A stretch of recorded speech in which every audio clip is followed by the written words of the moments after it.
bola de cristal, numerologia, entre outros. Então, a MKK Web Rádio, de terça a quinta-feira, tem a faixa da programação mística e esotérica. É isso mesmo. Venha participar, fazer as suas perguntas à nossa equipe esotérica ao vivo, pelo fone do ouvinte 11 3221 9515, WhatsApp 98291 6790, pelo chat em nossa página ou live no Facebook. Não perca tempo, é gratuito, só aqui na sua MKK Web Rádio. Muito mais rádio, disparada em audiência. MKK Web Rádio. Me acesse aos teus ouvidos, entregue-se a essa emoção. Em qualquer momento, lugar e diversão. Deixa boa música te conectar. Consuma com bom gosto a sua MKK. MKK é feita pra você. MKK, o som vem do coração, batendo a todo momento, tocando que é bom, batendo a todo momento, tocando que é bom. MKK Web Rádio. A partir de agora, você fica com o programa Visões de uma Paranormal. A apresentação com a paranormal e metafísica Kátia de Gaia. Aqui pela sua MKK Web Rádio. Olá, pessoas! Como vão vocês? Como passaram esta semana? Espero que bem. E eu peço licença, como todas as semanas, para nos conectarmos com esta energia maravilhosa. Você que nos assiste pelo Facebook, você que nos ouve pelas ondas da rádio MKK Web Rádio. Eu tenho um imenso prazer de estar aqui comandando este programa com a família MKK. E fica o recadinho, você já sabe, né? Hashtag compartilhe este vídeo, você aí do Facebook, para que você possa expandir a nossa rede e mostrar para as pessoas que existe uma rádio preocupada em atender você, em esclarecer, trazer conteúdo e espiritualidade. Eu acho que isso é muito importante, não é, gente? No mundo que nós estamos, as esferas estão abertas justamente para que a gente possa evoluir cada vez mais e abordar temas importantes da rotina, do cotidiano e para o seu despertar consciente. Isso é muito importante. E eu quero passar para você um outro recadinho aqui da família MKK. Vocês que tiveram de alguma forma algo que mudou sua vida ouvindo estes programas, ou de algum dos apresentadores que fez uma leitura, deu tudo certo e que mudou sua vida. É hora de você fazer um vídeo contando pra gente sobre isto. Então esse vídeo tem que ter no máximo 40 segundos, a telinha assim deitada, e você vai mandar pra gente este vídeo. Você vai mandar via WhatsApp. Olha aí, 98291 6790. Vou repetir, 98291 6790, tá bom?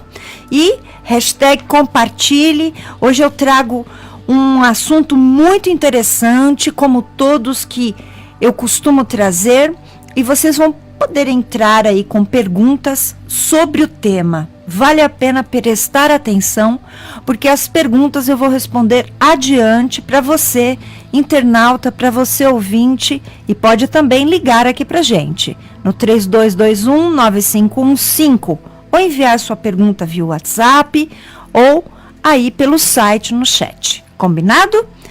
Eu vou fazer um pequeno preâmbulo, o porquê deste meu convidado. Eu conheço ele há bastante tempo e eu tenho uma coisa muito forte dentro de mim. Pessoas que têm comprometimento com o que fala e com o que faz, né? Porque não existe coerência se você fala uma coisa e não faz. E eu conheci essa pessoa quando ele tinha muita vontade de fazer o que ele faz hoje. E já faz algum tempo.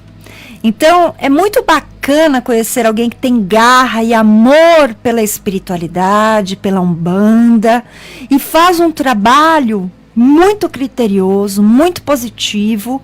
E eu tenho certeza que hoje ele vem aqui para falar um pouquinho sobre a Umbanda, sobre mediunidade e obsessão.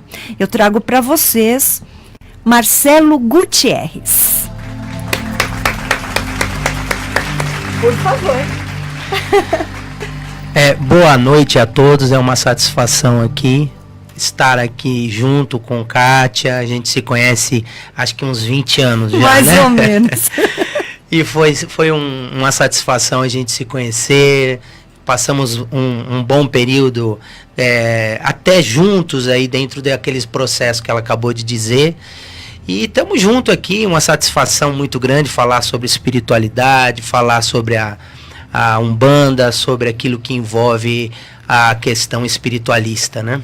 Isso mesmo, porque muitas pessoas entram em contato com a gente, sabe, Marcelo? E você, como um dirigente espiritual, você sabe que a maioria das pessoas hoje que buscam a Umbanda não busca pelo coração, ela busca por buscar uma necessidade que ela tem momentânea, seja por saúde, seja por uma questão espiritual. E, às vezes, esse caminho, elas encontram pessoas que não ajudam no processo.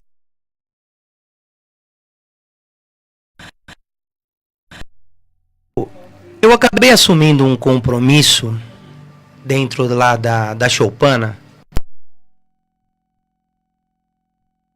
Eu sou o dirigente.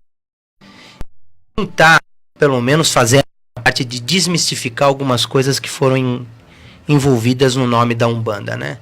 Então, em todas as minhas prédicas que eu faço antes dos trabalhos, mais ou menos uma meia horinha ali, eu falo para assistência, justamente para poder fazer com que as pessoas que vão aos terreiros hoje em dia comecem a entender que ali também tem uma conotação e um caráter espiritual de igreja, não um balcão de negócios, né? Perfeito.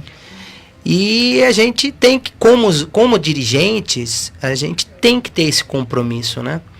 É evidente que ainda tem algumas pessoas que não entendem dessa maneira e acabam colocando situações que lamentavelmente acabam sendo associadas ao nome da Umbanda. E cabe aos dirigentes conscientizar que não é dessa forma que se pratica a religião, né? Você pode colocar aqui pra gente o que a Umbanda não faz?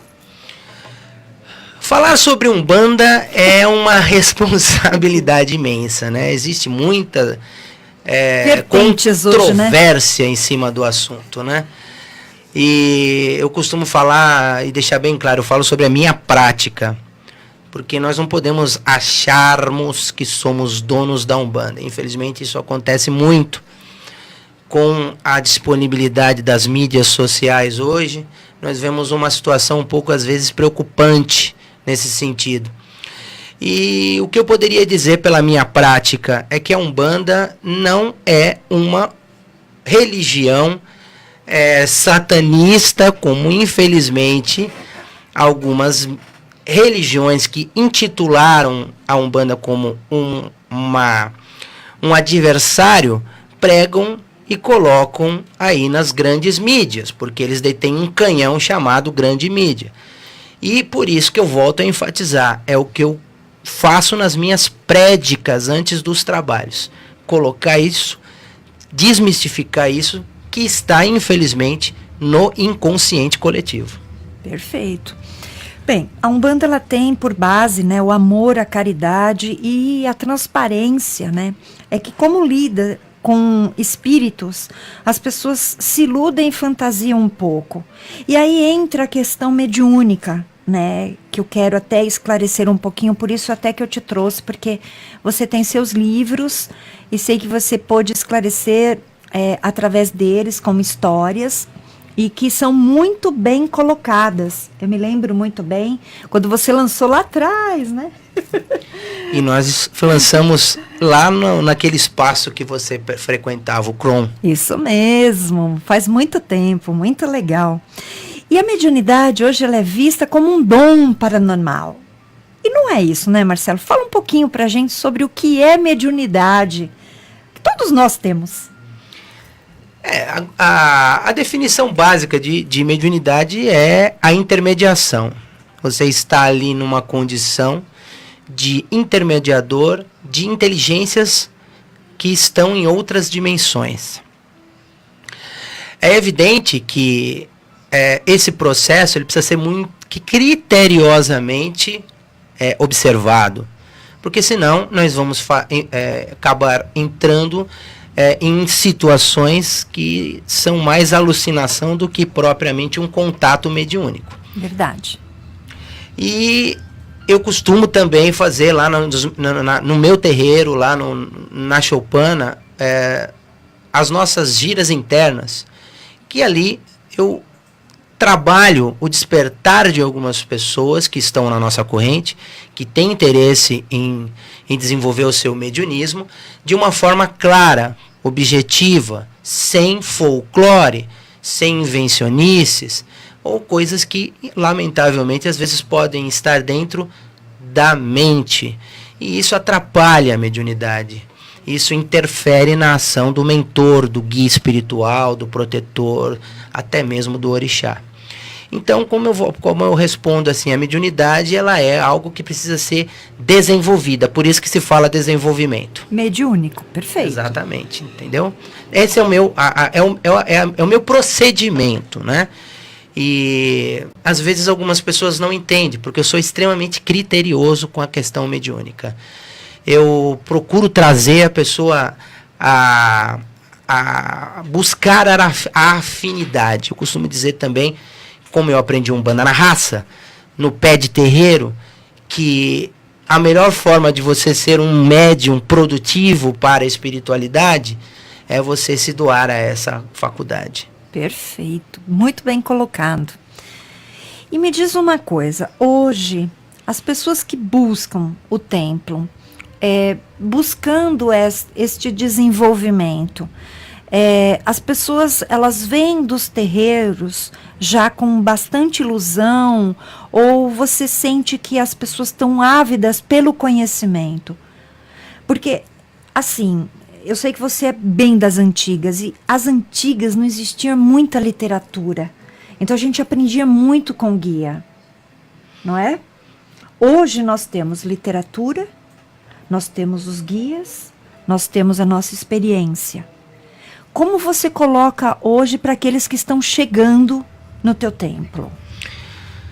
Bom, eu tenho percebido muito isso, tanto do médium iniciante como o médium mais velho.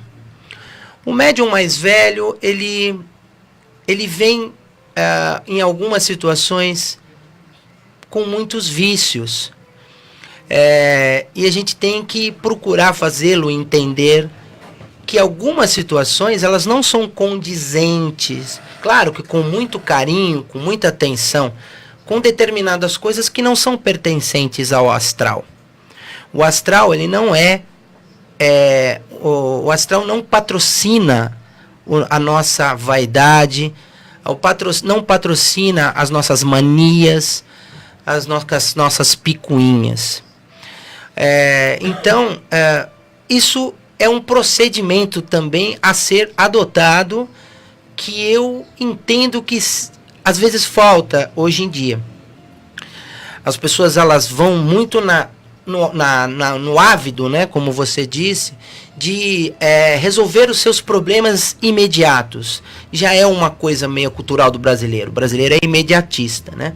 Então, quando uma determinada expectativa não é alcançada dentro da religião, a Umbanda não serve, a Umbanda não presta, o terreiro não presta, o pai de santo não é suficiente, os médios não são suficientes, a doutrina daquela casa não atingiu.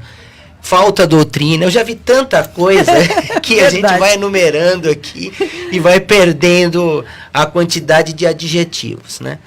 Então, o que eu digo é isso, é dedicação e desprendimento, porque se a pessoa for buscar na espiritualidade algo para resolver problemas imediatistas, ela realmente acaba se decepcionando, porque não é o propósito da espiritualidade maior.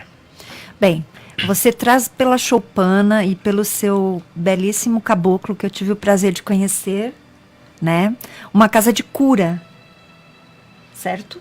Sim. E fala para mim um pouquinho do que vocês fazem na casa, como que são os trabalhos. Fale um pouquinho para o pessoal, caso eles queiram conhecer, porque eu tenho certeza que é um endereço que eu posso dizer, vá porque você vai gostar. A característica da choupana, ela é evidentemente choupana, casa de índio, né? Ela é uma característica de casa de caboclo mesmo. Eu sou suspeito para falar de caboclo, né? Porque eu adoro o movimento ligado a esses ancestrais, a raça vermelha. E a cura, ela é muito ligada aos pajés, né? Ela é muito ligada à essência do xamanismo, da pagelança. Então, a característica do seu Pena Dourada, do senhor Pedra Branca, do caboclo velho paiê, que ele chama, que quase não baixa no terreiro, é essencialmente de cura. Dentro do maracá, que o seu Pena Dourada chama de putatá. É um nome que ele intitulou aí, provavelmente do linguajar da sua época. E é dessa maneira que trabalha o seu Pena Dourada. Assim como o próprio pai João das Matas, o Preto Velho, ele também é muito voltado por essas mirongas e esses mistérios ligados a trazer os elementos curativos que são provenientes da esfera espiritual de onde eles habitam, né? Então, nós temos essa característica, sim. Muitas entidades trabalham ali, até mesmo na linha de baianos, nós conseguimos ali muitas coisas, muitos resultados maravilhosos ali de pessoas que na linha de baianos também se fazem as rodas, e as pessoas que estão necessitadas de trabalhos de cura passam por essas correntes e os resultados surgem de uma maneira bastante satisfatória. Muito bom. Bem, você tocou um ponto que todo mundo gosta, né? Dentro da sua visão, ainda as linhas de esquerda que trazem mais pessoas, como o seu Meia-Noite vê isso? Seu Meia-Noite. O seu Meia-Noite é Laroyexu. O seu Meia-Noite, ele é excepcional também, ele é o nosso guardião. E as giras de Exu, de guardiões, ainda são aquelas que despertam o maior interesse das pessoas. Pela própria característica da corrente dos Exus, né? Muito ligada a nós, as pessoas têm essa predisposição já natural. E é normal, eu vejo que a maneira com que eles abordam Exu, Pombogira, Exu Mirim, eles têm uma capacitação de trazer mais a atenção das pessoas, não que não sejam rigorosos, não sejam disciplinadores. Eu costumo dizer também, tome cuidado quando o Exu está te chamando para a razão. E principalmente se ele está fazendo isso na brincadeira. Pois é. Porque aí é que ele está buscando aonde ele quer te pegar. Né? O pegar é te trazer para a razão, né? Basicamente. A risadinha deles é melhor a gente não rir junto, né? Toma cuidado que Os guardiões, eles sabem muito bem o que faz. E às vezes é onde eu entendo que existe, para aquelas pessoas que não conhecem bem a essência, elas entendam que isso é um entretenimento e não um trabalho espiritual sério. Então a gente também tem que estar bem atento a isso, né, como dirigente. Verdade. Vamos falar um pouquinho de obsessão, Marcelo. Eu sei que você abordou no seu primeiro livro sobre umbral, de uma forma muito esclarecedora, que é um estado de consciência, não é uma localização, né? E as pessoas hoje se perdem muito com as obsessões materiais, as obsessões por pessoas, e culpam, terceirizam o espírito.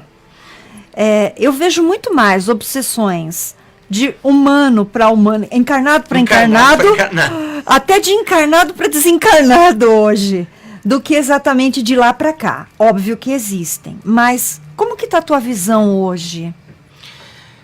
Olha, eu para falar sobre a desobsessão, né, que é muito comum em muitos terreiros, eu também acabei colocando algumas restrições lá na Choupana, por conta que eu vejo, como estado de consciência, a gente, quando vai ficando mais velho, e eu já estou ficando velho, a gente vai observando determinadas situações sobre uma outra ótica, um outro prisma. Sim. Muitas coisas que acontecem e se atribuem a uma questão espiritual, muitas vezes é um problema psicológico sério. E o trabalho espiritual, ele tem que acompanhar o trabalho espiritual. Então muita gente, elas fantasiam mesmo, elas falam, olha, tem um espírito que está andando atrás de mim, tem uma influência, tem uma coisa, eu sonhei tal coisa. Isso, a gente é muito abordado sobre isso. A gente vai entender que determinadas situações, elas são não só a obsessão própria de uma entidade, mas muitas vezes a própria pessoa se auto-sabota, ela acaba se auto-obsediando. Verdade. E aí onde entra o trabalho psicológico, que eu também acho muito importante dentro dos terreiros. A minha visão de obsessão, desobsessão hoje em dia, eu não pratico, como eu sou da Umbanda mais velha. Eu me lembro que fazer uma desobsessão no final de um trabalho espiritual, depois de um preto velho, um caboclo, um exu, te limpar energeticamente e desincorporar, que sentido você tem em fazer uma desobsessão no final? Por conta do quê? Você vai tomar banho e se jogar na lama depois de novo. Houve já um trabalho espiritual. A espiritualidade, ela é mais sábia. Na Choupana, quando acontece isso, salvo alguma coisa fora do controle, que já aconteceu, ela ocorre durante a gira. Porque a entidade vai saber o momento em que a entidade presente, a cúpula espiritual, vai entender o momento certo de você trazer um espírito que precisa de amparo. Não forçar a barra. Perfeito. Adoro. Outra coisa assim, hoje em dia nos terreiros, eu sei que existem os elementos que são muito importantes, né? Uma erva, uma fruta, uma vela, o tabaco, tudo isso nós compreendemos, não é mesmo, Marcelo? Tem uma necessidade. Sem dúvida. Mas eu sinto que está um comércio, porque para mim uma vela faz o mesmo efeito que 20 velas. Qual que é a sua visão sobre toda essa coisa que está acontecendo, né? Porque para mim se torna um show, às vezes só falta o efeito pirotécnico. A gente já falou muito isso no passado, né? De rir muito. Você me fez lembrar da subida daquele do Exu lá no terreiro que a gente precisa falar. Deixa pra lá. Bom, eu sou muito rigoroso nesse sentido. Existe realmente situações em que eu enfatizo. Não são do astral. São vaidades, são shows que chamam a atenção da plateia, do público. E isso tem sido extremamente prejudicial, no meu entender, não estou criticando quem faça, para a ação do espiritual superior. Os antigos contam, e eu conversei já com uma infinidade de antigos, muitos deles nem estão mais aqui, já estão na espiritualidade, que o grande mago, ele te derruba, se ele é um mago negro, um baixo, de baixa magia, ele te derruba com uma vela só, né? Então, não precisa fazer um estardalhaço. Assim como o mago branco ou o mago da alta magia te levanta com uma vela só. É uma capacidade de conectar-se com aquilo que realmente vai dar o resultado. Senão vira show. É a minha visão também. Eu acho que eu entendo que é extremamente improdutiva, não tem resultado. Por isso que muita gente acaba entrando numa situação de desespero, buscando algo dentro da Umbanda, que é uma religião magística por excelência, e se inventa muita coisa e não se alcança, evidentemente, o resultado, porque não tem uma conexão. Então, um excesso de elementos, excesso de situações exacerbadas, elas acabam ocasionando em desfechos não muito favoráveis. Eu quero muito saber a sua visão sobre essa mistura que está acontecendo hoje. Umbanda com candomblé, Umbanda com quimbanda, Umbanda com xamanismo, Umbanda com daime. Como você vê isso? Bom, você já falou no início do que eu sou das antigas, né? Eu gosto da Umbanda, do preto velho. Se eu entrar no meu terreiro ali e não sentir cheiro de erva, tá faltando alguma coisa. Tem que ter erva, tem que ter cheiro de macumba. Eu falo, macumba não é... Gente, não tem nada mal falar macumba. Antes de Umbanda era macumba o nome. Não tem nada de errado. Eu sou um macumbeiro branco, descendente de italiano com espanhol, de cabelo liso, e sou muito feliz por isso, entendeu? Então, a Umbanda nasceu, e ela é da simplicidade. Ela nasce nos morros cariocas, ela nasce naquela situação. Então, essa mistura, embranquecer a Umbanda, como sempre se tentou, durante 100 anos já tentaram isso, ela começa a partir por uma situação preocupante muitas vezes, né? Porque a Umbanda hoje, ela deixou de ser uma religião simples para ser uma religião, por incrível, no meu entender, não sei se vocês concordam, mas intelectualizada. A religião de massa hoje é a evangélica, é a neopentecostal. Isso. E no passado era a Umbanda que era assim. E hoje esse processo ele muda de posição. Verdade. Por conta dessa situação toda que foi construída ao longo desse tempo. Então, Umbanda para mim, eu sou da Umbanda tradicional. Mas algumas pessoas falam, pô, mas você tem uma camarinha lá na Choupana, então como que você é da Umbanda tradicional? Você já misturou, você já tem um atabaque. Mas a minha trajetória fez com que eu pudesse também cultuar o orixá. Eu tive uma passagem pelo candomblé, então eu aprendi essa disposição que a espiritualidade me proporciona. Então eu não posso desperdiçar isso. Tá certo, mas não que você envolva uma coisa ligada à outra. Você trabalha as pessoas que têm aquela afinidade ou pela necessidade, não que o teu terreiro tenha os dois toques. Não, porque eu não sou candomblecista. Isso. Seria uma afronta eu começar a fazer coisas que não é do culto da Umbanda. A Umbanda é branca, usar o branco. Às vezes nós colocamos uma vestimenta diferenciada. Quando a gente vai fazer uma homenagem para Xangô, eu coloco ali uma roupa africanizada. Vai negar a africanidade da Umbanda? O orixá não. Não tem como. O negro, o preto velho, eles são a própria influência dos baianos, a linha dos baianos. Então, A Umbanda, ela está também para isso. Então, se algumas pessoas condenam, às vezes, o Marcelo usando lá no terreiro dele uma bata marrom, uma bata vermelha, usando até um filar, já fala, pô, mas você usa filar porque você não é da Umbanda? Ah, você joga búzio, mas e se eu me preparei para jogar búzio?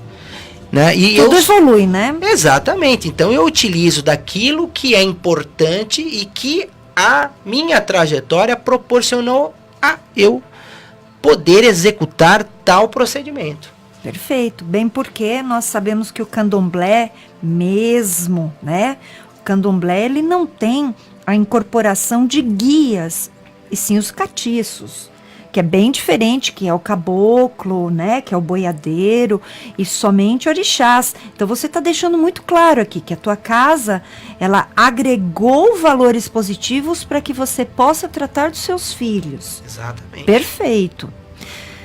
Eu queria que você falasse um pouquinho dos seus livros. Daqui a pouco eu vou deixar você beber uma aguinha, que eu vou atender um pessoal que tem muita pergunta aí. Mas eu queria que você falasse um pouquinho das suas obras.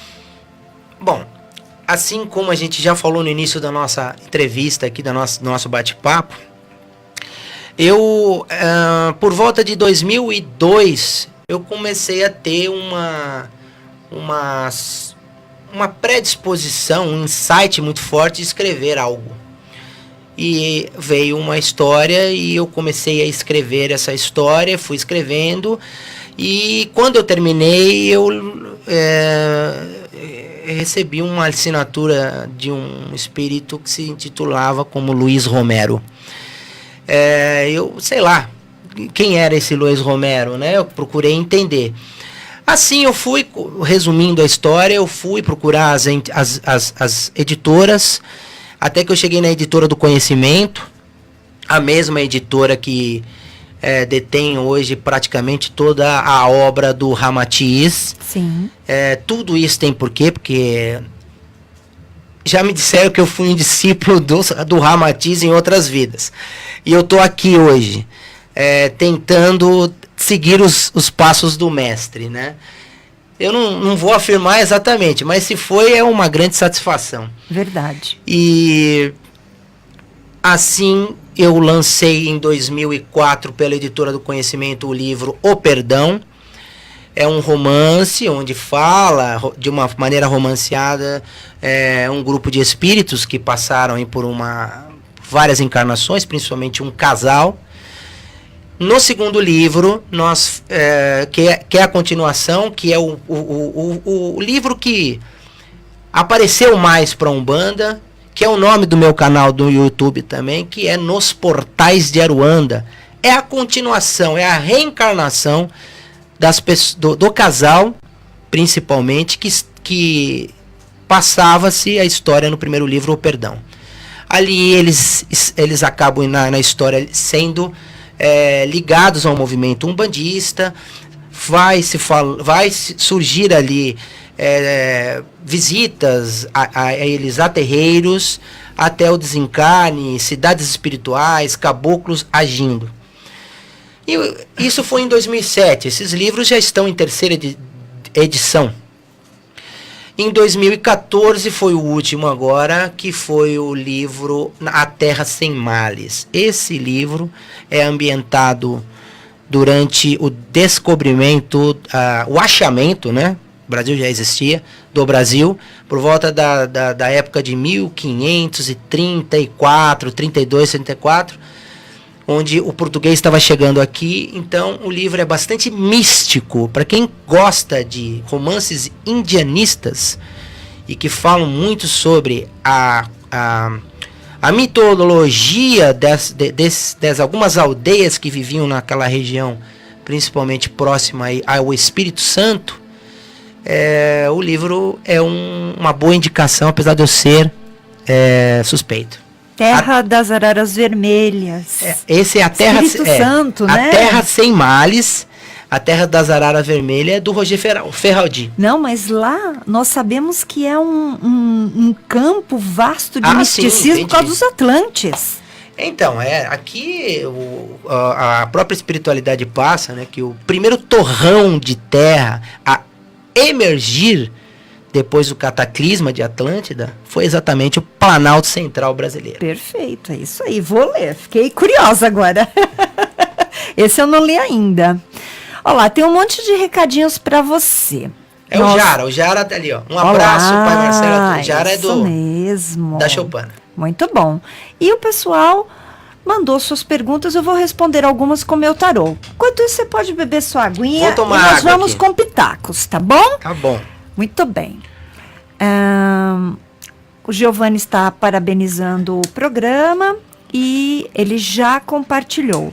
Ah, não, a Jane. No caso, ela está falando sobre o Giovanni. Gostaria de saber se... A gente tem umas perguntinhas que são bem delicadas. Marcos, você me passa umas que eu vou te falar. Ela quer saber sobre o pensamento desse parceiro dela após este final de semana, para ver se ele vai aí despertar para um casamento, para uma relação. Mas espero que seja uma coisa já mais contínua, né? Não seja uma coisa assim ilusória, um roupante rápido, né? As cartas me falam assim... o pensamento de um ser humano, nem ele sabe exatamente o que ele pensa, imagina o tarô, né? Mas vamos colocar aqui em vibrações. Dentro das vibrações, eu vejo que é uma pessoa que está conectada a você. E demanda tempo para que vocês possam fazer com que este relacionamento se torne mais frequente a relação. Eu não vou te dizer que está pro casamento. Para mim está mais para a relação e ela se estreitar. Aí sim, longevidade. Então, viva o agora. Construa a relação diariamente. Menos ansiedade.